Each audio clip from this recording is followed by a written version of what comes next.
HEC Paris Exécutive Éducation, formation continue pour cadres et dirigeants, vous présente le gros mot de l'écho.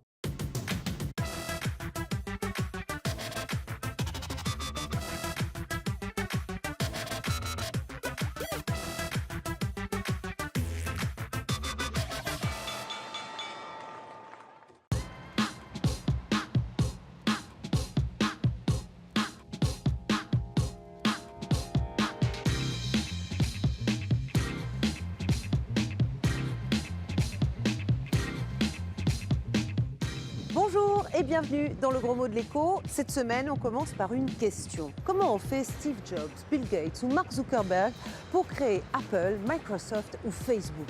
Comment sont-ils passés d'une intuition géniale à un groupe planétaire coté en bourse?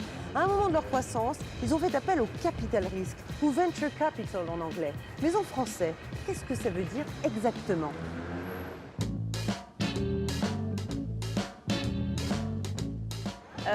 C'est peut-être, est-ce que ça a un rapport avec la bourse? C'est le risque qu'on peut prendre, peut-être en faisant un investissement? Oui, placement pour les startups. C'est quand une personne fortunée ou ayant accès à des fonds importants finance un entrepreneur avec une idée brillante. Oui, c'est un vrai métier, oui. On peut possiblement faire du capital avec le risque de tout perdre ou de tout gagner. C'est bingo ou banqueroute, quoi. Je risque très peu, moi.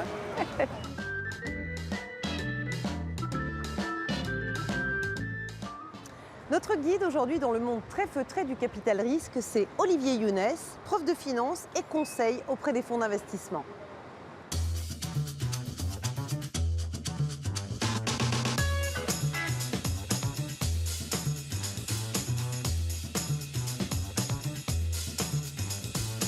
Bonjour Olivier Younes.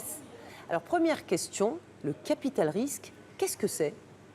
Le capital risque, c'est une façon très spécifique de financer des entreprises qui n'ont pas la possibilité d'aller voir une banque.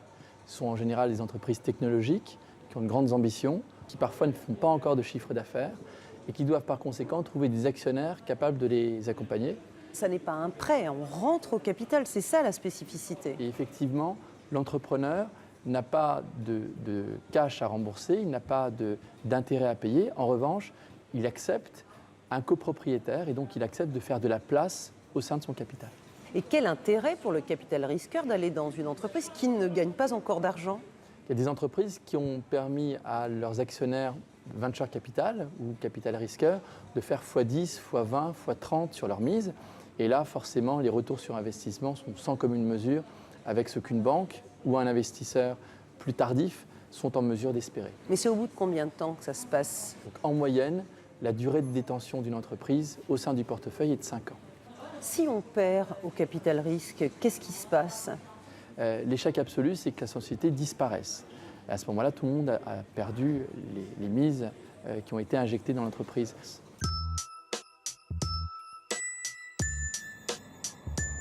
Un des moments clés du capital risque, c'est le choix des projets. Sur quel cheval faut-il parier? Ce genre de décision cruciale se prend lors de comités d'investissement. À Paris, le fonds Large Venture, qui appartient à la Banque publique d'investissement, nous a entrouvert ses portes.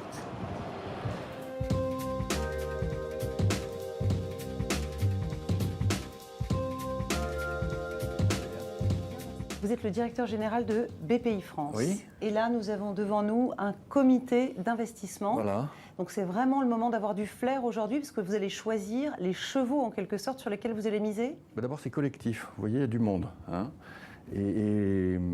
Parce qu'il faut un orchestre d'intuition. Vous voyez ce que je veux dire?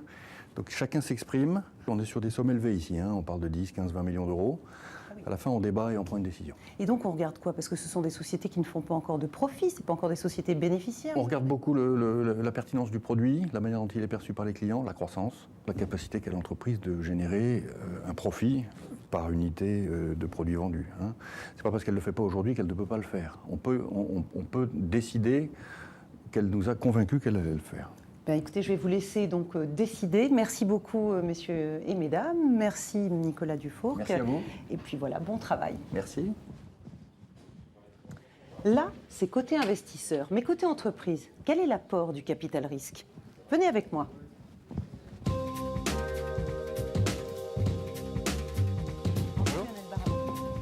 donc, vous avez cofondé Famoco, c'était en 2010. Absolument. Et qu'est-ce que c'est? Alors Famoco, on digitalise des transactions, tout type de transactions. On permet, grâce à ce petit terminal et tout un tas de technologies autour, de digitaliser du paiement, depuis les coupons alimentaires pour les réfugiés dans le monde, jusqu'au concert de rock et le fait d'être capable de prendre 10 € pour un hot dog sur un petit bracelet. Alors pour faire tout ça, il a fallu avoir recours à des capital risqueurs, en l'occurrence BPI France. Pourquoi? D'abord pour avoir des sous, j'imagine. Le nerf de la guerre, c'est l'argent. Il faut des ingénieurs, il faut des bureaux à l'étranger, il faut du marketing, il faut de la vente. Tout ça, ça coûte de l'argent avant d'avoir ses premiers clients. Oui. Et il faut combien de sous alors pour tout ça? Alors, ça dépend des sociétés. Nous, on a eu la chance de pouvoir lever jusqu'à 16 millions. On a terminé une levée de fonds il y a quelques mois maintenant de 11 millions d'euros. Et ça nous a permis de faire de la R&D. Ça nous a permis aussi d'ouvrir des bureaux à l'étranger. Et on est présent aujourd'hui, on a des clients dans plus de 30 pays. Au-delà de cet argent, il y a autre chose, il y a un autre intérêt quand on est avec un capital risqueur? Alors, ça dépend des sociétés de capital risque. Pour BPI France en particulier, c'est le fonds souverain français, comme si c'était la France elle-même. Si BPI France n'avait pas investi dans notre société, on n'aurait pas gagné ces marchés-là. Parce que pour une société comme les Nations Unies ou comme Orange, ces grands groupes internationaux, quand ils font appel à une start-up, leur première peur, c'est de voir si cette start-up ne va pas disparaître dans les quelques prochains mois. Et le fait que la France vous soutienne, c'est un gage de sérieux très très important pour nous. En tout cas, nous, ça nous a beaucoup aidé. Merci Lionel Baraban pour toutes ces précisions. Vous l'avez compris, le capital risque, c'est de l'argent, mais pas seulement. Et pour que ce soit bien clair, on se le refait en dessin. Le capital risque, c'est un peu comme une partie de poker. Dans le rôle des joueurs, les investisseurs. Ils cherchent à faire le meilleur coup, à avoir en main les meilleures cartes, bref, les meilleurs projets d'entreprise. Pour constituer leur jeu, leur portefeuille, ils paient pour voir. Concrètement, ils prennent des participations minoritaires dans des projets prometteurs en espérant éviter les cartes biseautées. Chacun met donc au pot pour arriver à la meilleure combinaison possible à la concrétisation du projet. Au bout de plusieurs tours de table, les entreprises ont grandi. Les joueurs qui ont la meilleure main sont ceux qui ont misé sur les plus rentables. Ils raflent donc la mise, encaissent le retour sur investissement. Les autres se couchent, ou pire, perdent tout. Ils quittent alors la table avec du goudron et des plumes. Bon ben, il n'y a plus qu'à trouver une idée géniale et un capital risqueur pour la financer. D'ici là, rendez-vous sur Twitter et Facebook. À la semaine prochaine. HEC Paris Exécutive Éducation, formation continue pour cadres et dirigeants, vous a présenté le gros mot de l'écho.